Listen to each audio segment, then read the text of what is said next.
Di cerita sebelumnya, Arisu, Karube, Chota, dan Saori mengikuti sebuah game hide and seek dengan tingkat kesulitan 7 hati. Tanpa disangka, hanya ada satu orang saja yang bisa menjadi pemenang dalam permainan tersebut. Karube awalnya tidak ingin mati dan berniat untuk menjadi pemenang. Namun pada akhirnya mereka semua merelakan diri agar Arisu yang tetap bertahan hidup. Arisu pun shock dengan kematian dua orang sahabatnya sekaligus. Apa yang akan terjadi selanjutnya? Berikut episode keempat dari serial Alice in Borderland.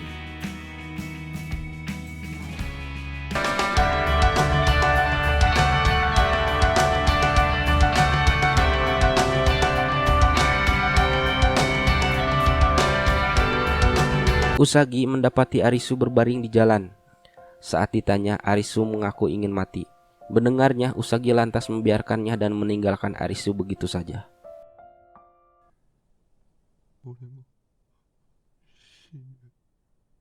Beberapa waktu kemudian, Usagi kembali melihat Arisu masih berada di tempat yang sama. Kali ini ia memutuskan untuk membawanya ke tempat tinggal saat ini, semacam gudang yang lumayan luas. Dalam adegan kilas balik, terlihat hubungan Usagi yang cukup dekat dengan ayahnya, seorang pendaki gunung ternama bernama Shinegori Usagi. Menjelang orang-orang menghilang, muncul rumor yang menyatakan Shinegori melakukan kecurangan saat melakukan pendakian tanpa tabung oksigen. Meski terlihat tidak memperdulikan hal itu, nyatanya Shinegori lalu menghilang begitu saja dan digosipkan bunuh diri karena merasa bersalah. Arisu terbangun dan melihat ada Usagi tak jauh darinya. Tanpa berkata-kata, Usagi menyiapkan semangkuk hidangan untuknya. Alih-alih berterima kasih, Arisu menanyakan kenapa Usagi menyelamatkannya. Usagi menjawab bahwa walau Arisu menyatakan ingin mati, namun tubuhnya bersikap sebaliknya.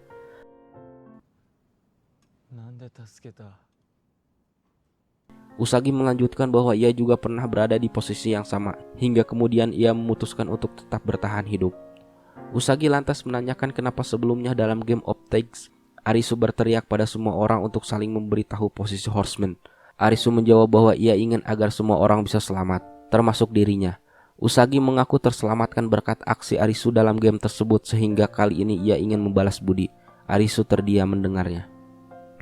Malam tiba, Usagi tiba di depan sebuah terowongan, salah satu area permainan malam itu.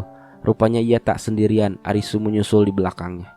Di mulut terowongan terdapat sebuah bis yang dipenuhi oleh coretan grafiti. Ada 3 orang peserta lain yang sudah lebih dahulu tiba di dalamnya. Mereka adalah Seizan, Yamane, dan Takuma. Ketiganya mengaku sudah bersama-sama menyelesaikan 4 game sebelum itu. Pergelangan kaki dari Takuma sendiri tampak terluka. Namun saat ditanya penyebabnya oleh Arisu, Takuma terlihat gugup menjawabnya. Tak lama permainan pun dimulai, bernama Distension atau jarak. Dengan tingkat kesulitan 4 keriting. Aturan mainnya, peserta harus melewati rintangan dan mencapai tujuan atau goal dalam jangka waktu yang ditentukan, yaitu selama 2 jam. Yamane sempat mencoba menghidupkan bus, namun ternyata tidak ada bahan bakar di dalamnya. Menyadari bahwa tidak ada opsi lain selain berlari, Takuma merasa tidak sanggup. Ia meminta Seizan dan Yamane untuk melanjutkan saja tanpa dirinya. Awalnya mereka enggan meninggalkan Takuma sendirian, namun pada akhirnya Seizan maupun Yamane setuju melakukannya.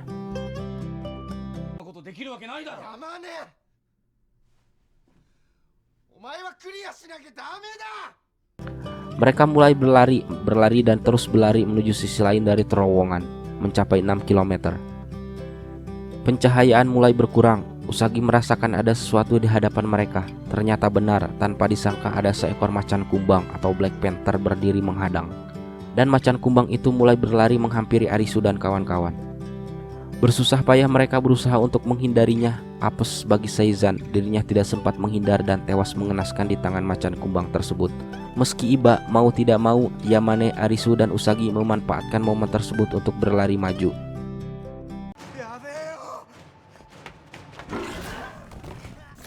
Di kilometer 8, Arisu menemukan sepeda motor Royal Enfield dalam sebuah mobil bak terbuka. Sepeda motor tersebut memang tidak bisa menyala karena tidak ada akinya. Kendati demikian, ada bahan bakar di dalamnya yang kebetulan sama dengan bahan bakar bus, yaitu diesel. Tidak ingin meninggalkan orang lain begitu saja, Arisu memutuskan untuk kembali ke tempat Takuma dengan mendorong sepeda motor tersebut. Mereka lantas berjanji untuk bertemu di titik finish.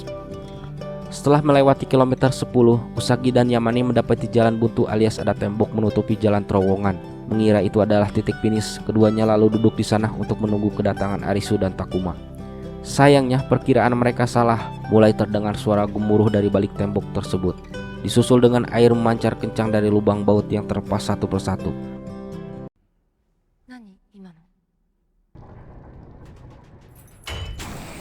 Menyadari hal tersebut, Usagi dan Yamane bergegas berlari menuju arah mulut terowongan. Sesaat kemudian tembok runtuh dan air mengalir dengan deras. Di tengah usahanya menyelamatkan diri, Yamane terjatuh dan hanya bisa pasrah terhempas air. Sementara itu, di saat air mulai mendekati Usagi, bus yang dikendarai oleh Takuma muncul. Dengan sigap, Arisu berjaga di pintu bus guna menarik Usagi ke dalam bus. Tepat sebelum air menerjang, Takuma menghentikan bus dan Arisu meraih tangan Usagi.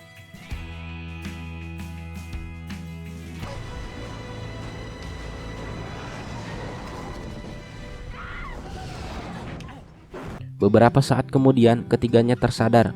Bus sudah dalam posisi terguling, namun mereka tidak mengalami luka sama sekali. Saat melangkah keluar, ketiganya baru menyadari ada tulisan besar di sisi kanan bus. Goal, artinya sedari awal tujuan mereka yang sebenarnya adalah bus tersebut, bukan ujung dari terowongan. Takuma lalu berpamitan. Ia mengajak Arisu dan Usagi untuk berkumpul kembali suatu saat nanti jika masing-masing dari mereka masih bisa bertahan hidup. Arisu memberitahu Usagi mengenai Beach. Arisu yakin bahwa Game Master, orang-orang yang bertanggung jawab atas segala permainan, ada di sana. Ia berniat menemukan tempat tersebut guna membalas dendam Karube dan Chota. Beberapa waktu kemudian terlihat Arisu dan Usagi berboncengan menggunakan sepeda menyusuri jembatan untuk menuju beach. Itulah alur cerita dari episode keempat serial Alice in Borderland. Nantikan episode selanjutnya.